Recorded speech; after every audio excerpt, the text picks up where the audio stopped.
कुंती, देखो कौन आया है।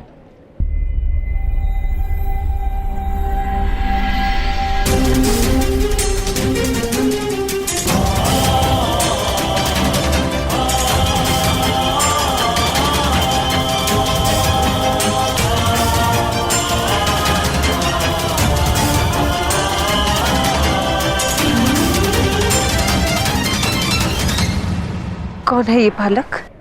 बालक नहीं, बहुत ही वीर धनुर्धारी है ये। कर्ण नाम है इसका। वन में कस्तूरी मृग पकड़ने आया है। मैंने इससे हमारे आश्रम में अतिथि बनने की विनती की तो मेरे साथ चला आया। और कर्ण, ये है मेरी पत्नी कुंती। प्रणिपात। आज मेरे हाथों एक रीछ की मृत्यु होने वाली थी, किंतु इन्होंने उस रीछ की रक्षा की। ये भी महान है। कहाँ रहते हो धनुधारी? उस पर्वत के पीछे एक गांव है, शंकुपत्र। मैं उधर रहता हूँ। यदि आपने नाम नहीं सुना तो इनके साथ सुन लीजिए।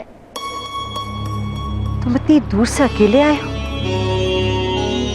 तुम्हारी माता ने आज्ञा दे दी तुम्हें? मैं माता के लिए ही कस्तूरी मृग लेने आया हूँ।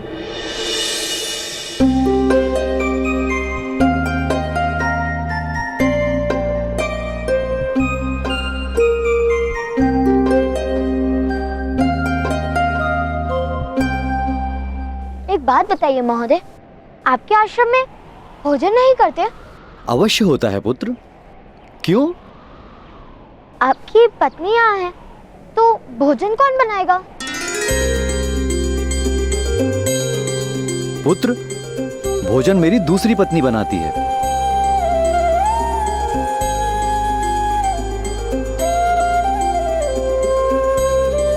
तुम्हें भूख लगी है कर्ण? नहीं, माता ने कहा है किसी के घर जाकर भूख लगी है कहना उचित नहीं।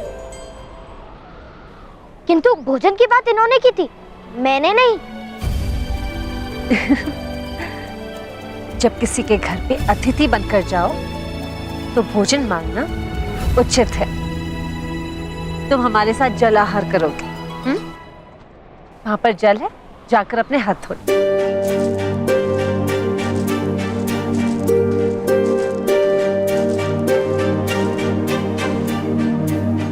ये हमारे साथ भोजन करेगा? इसकी जात क्या है आर्य? बालकों और सन्यासियों की कोई जात नहीं होती माधुरी। ये बालक है और हम सन्यासी, तो जात क्या पूछना? कुंती, आज कर्ण को अपने हाथों से भोजन खिला दो और माता बनने का सुख प्राप्त कर लो।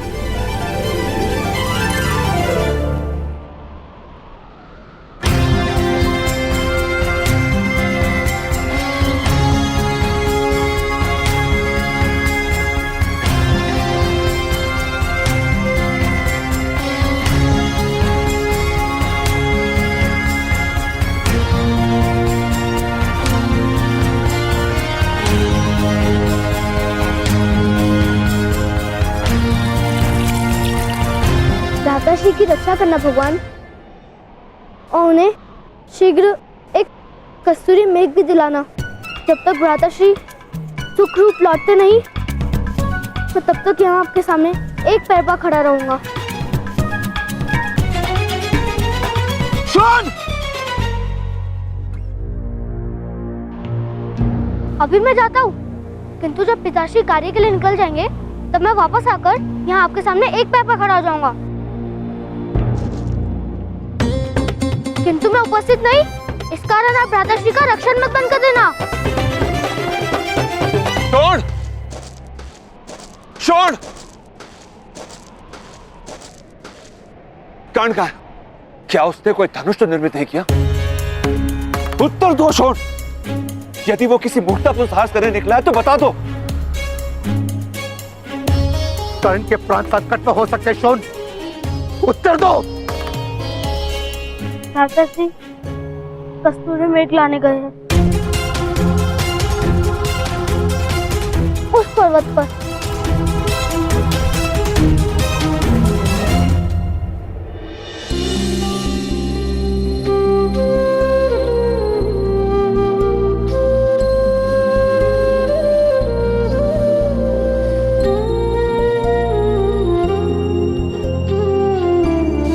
माता, मुझे भी अपने हाथों से भोजन कराओ।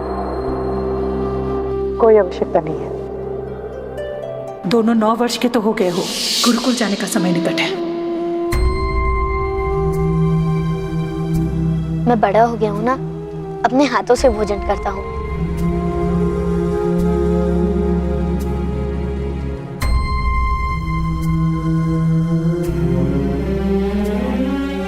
किंतु हमारे घर में अतिथियों को अपने हाथ से भोजन कराना एक प्रथा है।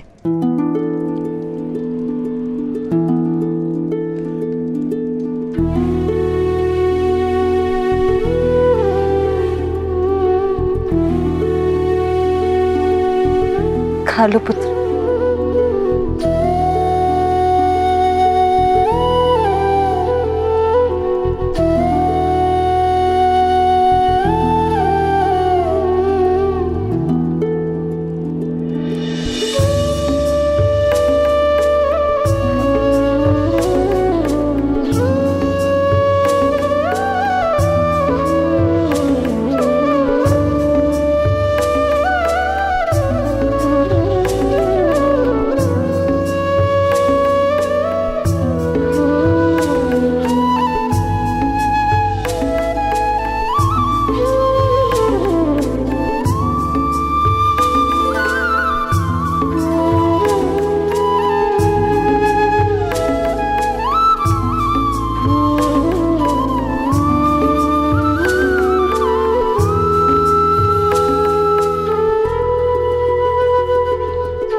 अरे कहाँ जा रहे हैं आप?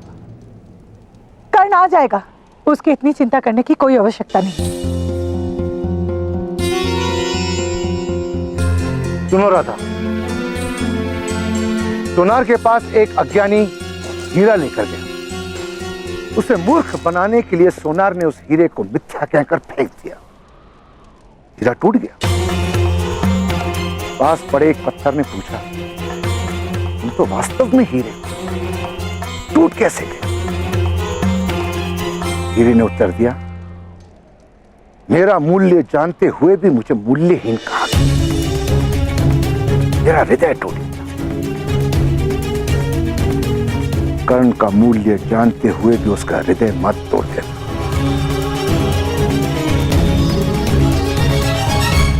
अन्यथा समय तुम्हें क्षमा नहीं करेगा।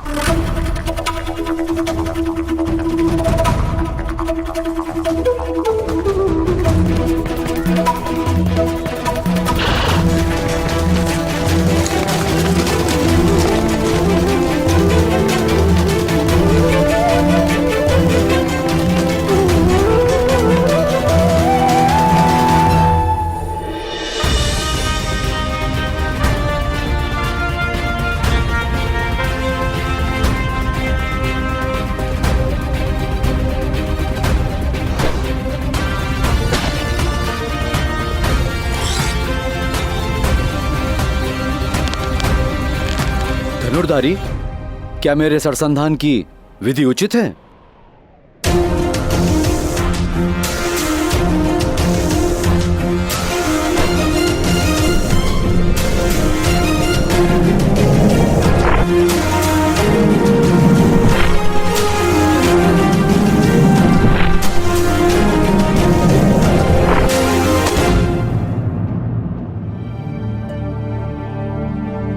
तुम चेष्टा करोगे?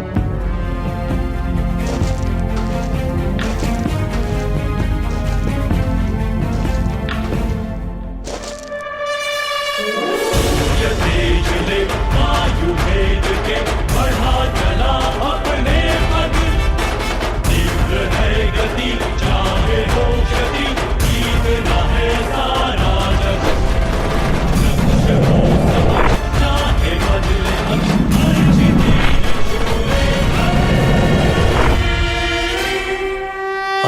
वत्स, तुम इस आयु में इतने अद्भुत धनुर्धारी कैसे बन गए?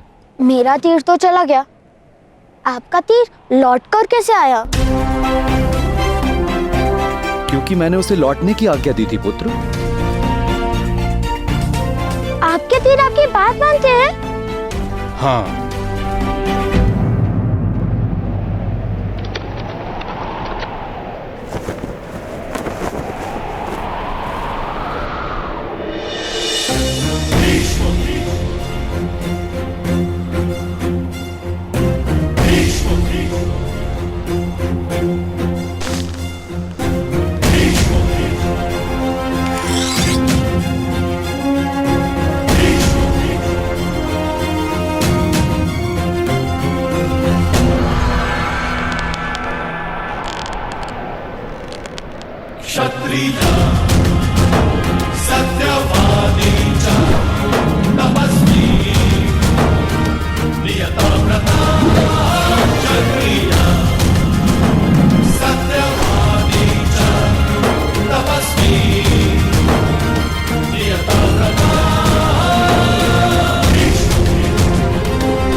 बाणों का तो कर्तव्य है बाणावली की आज्ञा का पालन करना।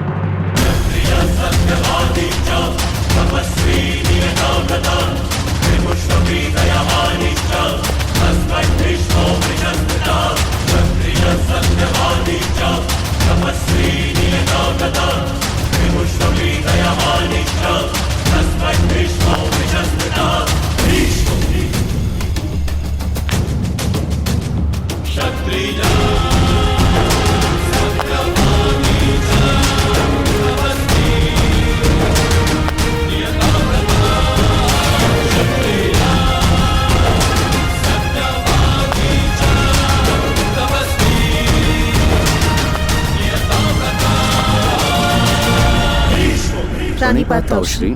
आयुष्यमान भव, तुम दोनों का कल्याण हो। कुंती पुत्रवती भव।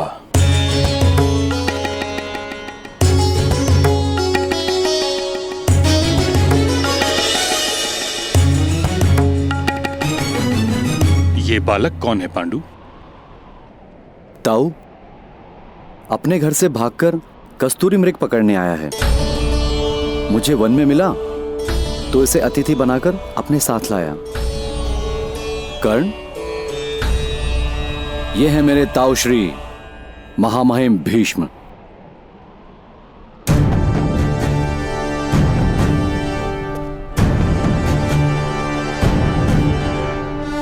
प्रणिपात।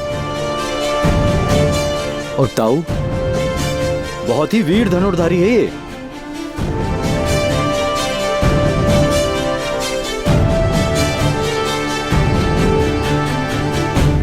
शब्द और बाण दोनों पर जब तक पूर्ण अधिकार न हो उन्हें मुक्त नहीं किया जाता। ये शिक्षा तुम्हारे पिता तुम्हें अवश्य देंगे। पिताश्री कहते हैं कि शब्द पर विचार का अंकुश होता है और अश्व पर लगाम का। बाणों के विषय में उन्होंने आज तक कुछ नहीं बताया। तुम्हारे पिता क्या कार्य करते हैं पुत्र? रथ चलाते हैं और रथ निर्मित भी करते हैं, किंतु मैं वो कार्य नहीं करूंगा। मैं तो धनुर्धारी बनूंगा।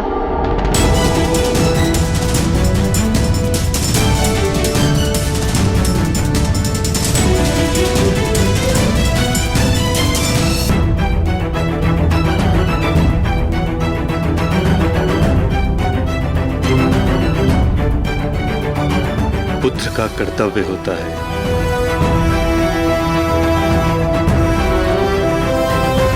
पिता के कर्मों का उत्तराधिकारी बने। कर्म में परिवर्तन कोई नहीं कर सकता। तुम सूत के पुत्र, तुम सूत के पुत्र हो, सूत के पुत्र हो, सूत के पुत्र हो, सूत के पुत्र हो। तुम्हें सूत ही बनना।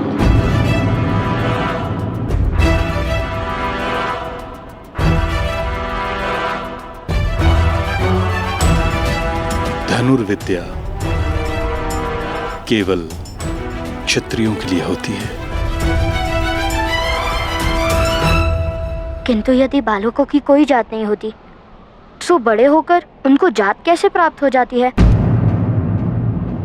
जात क्या कोई फल है जो पौधों पे नहीं उगता किंतु वृक्ष पे उग जाता है?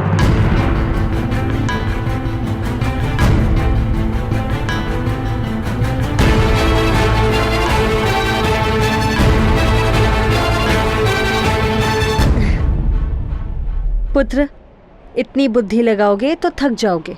तुम्हें अपनी माताश्री के लिए कस्तूरी मृग लेने जाना है ना? मैं चलती हूँ तुम्हारे साथ। आज्ञा दीजिए ताऊश्री। आओ।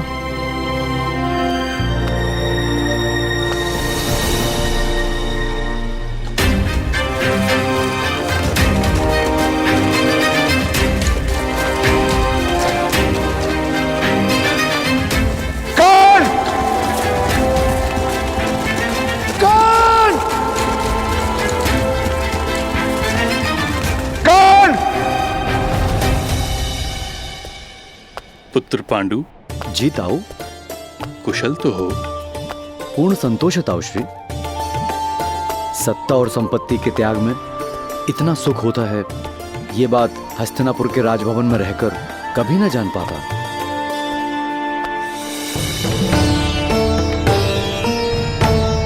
ताऊ, हिमालय की पर्वतमालाओं में प्रातःकाल जब सूर्य उगता है तो आत्मा की गहन गुफाओं तक उसका प्रकाश फैल जाता है।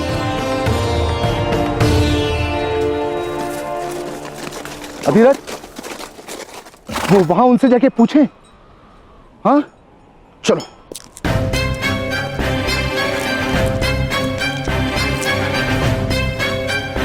क्षमा कीजिए ऋषिवर, एक बालक इन पहाड़ों में कस्तूरी मृग पकड़ने आया है। क्या आपने देखा उससे? कर्ण? वो हमारे ही आवास में है। क्या वो आपका पुत्र है? जी। घबराइए मत महोदय, कर्ण सुरक्षित है। वो और मेरी पत्नी कस्तूरी मृग लाने गए हैं। आपका बहुत ऋण है जो आपने उसका रक्षण किया। थोड़े समय विश्राम कर लो, मेरी पत्नी और कर्ण बस आने ही वाले होंगे। जी।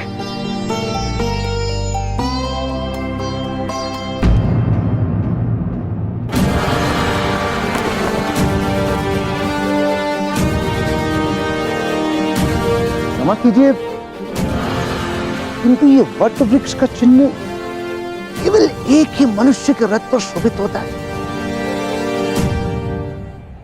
क्या आप हस्तिनापुर के सेनापति महामहिम गंगा पुत्र भीष्म हैं?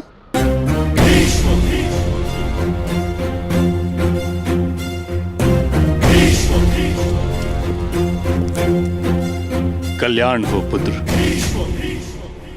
आपके शौर्य और न्याय की चर्चा पूरे आर्यवर्त में है महामुनि।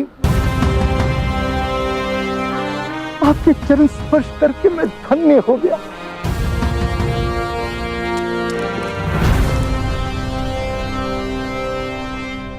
आप हस्तिनापुर के सम्राट पांडु हैं? हस्तिनापुर का पूर्व सम्राट। आपका विवाह तो कुंती भोज की राजकुमारी कुंती के साथ हुआ है महाराज।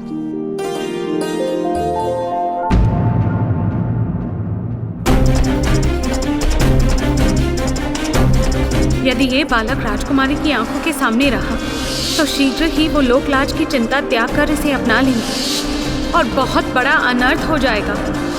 इसलिए इस बालक का राजकुमारी से दूर और गुप्त रहना अनिवार्य है।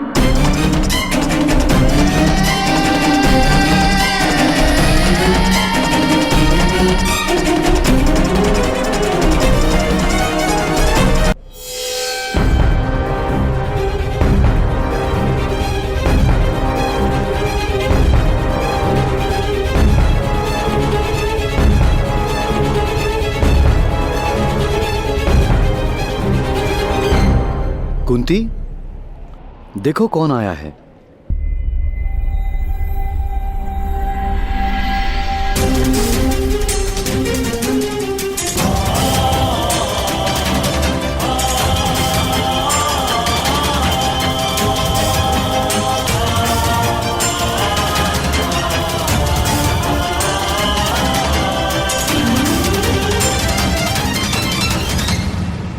कौन है ये बालक? बालक नहीं, बहुत ही वीर धनुर्धारी है ये। कर्ण नाम है इसका। वन में कस्तूरी मृग पकड़ने आया है। मैंने इससे हमारे आश्रम में अतिथि बनने की विनती की तो मेरे साथ चला आया। और कर्ण, ये है मेरी पत्नी कुंती। प्रणिपात। आज मेरे हाथों एक रीछ की मृत्यु होने वाली थी, किंतु इन्होंने उस रीछ की रक्षा की। ये भी महान है। कहाँ रहते हो धनुधारी? उस पर्वत के पीछे एक गांव है, शंकुपत्र। मैं उधर रहता हूँ। यदि आपने नाम नहीं सुना तो इनके साथ सुन लीजिए। तुम इतनी दूर से अकेले आए हो? तुम्हारी माता ने आज्ञा दे दी तुम्हें? मैं माता के लिए ही कस्तूरी मृग लेने आया हूँ।